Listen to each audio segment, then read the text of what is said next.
Maana leo tunapiga story kuhusu watu wengi walikuwa wakiniuliza kuhusu mama yangu. Aliweza kunizaa, alinizaa vipi, alinibeba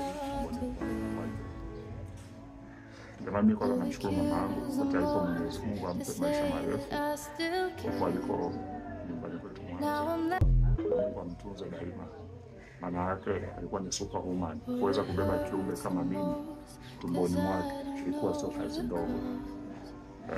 Kwa hiyo naomba niwajibu wale wote ambao wananiuliza maswali, wengine nafuta nao, wengine mtandaoni, nataka kujua kuhusu mama yangu aliweza vipi kunibeba tumboni kwake. Kiukweli ilikuwa sio kitu rahisi kutoka mama yangu anapata mimba.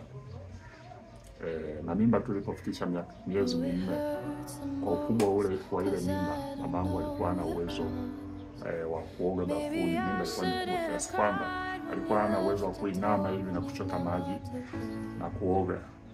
Kipindi hicho wazazi wetu wanaoga na kopo.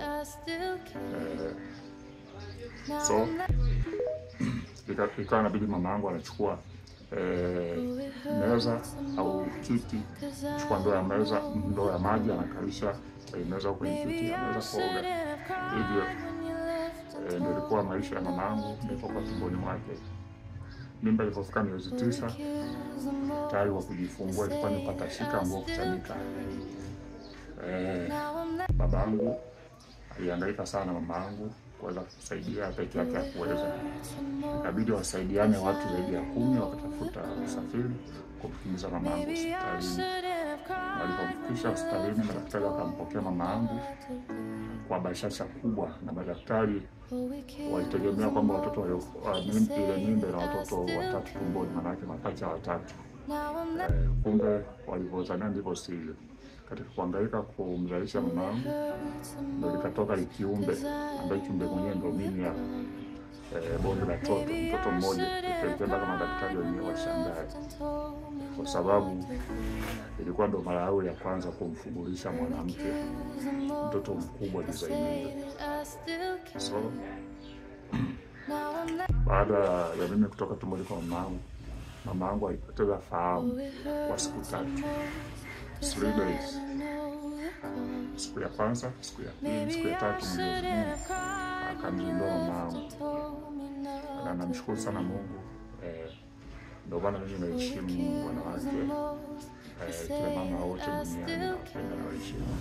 Namshukuru mama yangu kunileta duniani, kwa sababu ni kusudi la Mwenyezi Mungu kunipa mama kama yeye. Popote paliko mama yangu namshukuru sana. So hata malezi yangu pia yalikuwa tofauti baada ya kuzaliwa. Kitu ambacho watu wengi hawajui, mimi toka nimezaliwa, kwanza sikuwahi kupenda kunywa uji. Sijawahi kunywa uji wakati nikiwa mtoto mdogo. Sikupenda kabisa uji. Na kingine, maziwa ya mama yangu hayakunitosha. Hayakunitosheleza kabisa. Hayakunitosha. Maziwa ya mama yangu yalikuwa machache sana. Kwa hiyo ikabidi atafute njia mbadala. Kwa natumia maziwa ya ng'ombe, kwa sababu nilikuwa nakunywa lita 5 kwa siku, ambayo ilikuwa ni maziwa mengi sana. So hiyo ni historia fupi jinsi mama yangu alivyonipata nilipozaliwa. Nafikiri wala wanauliza maswali, umenote kitu au umepata kitu, story zaidi tutaendelea kuambia mengine yanayojiri, ilikuwaje, nilikuwaje, makuzi yangu hapo mbele.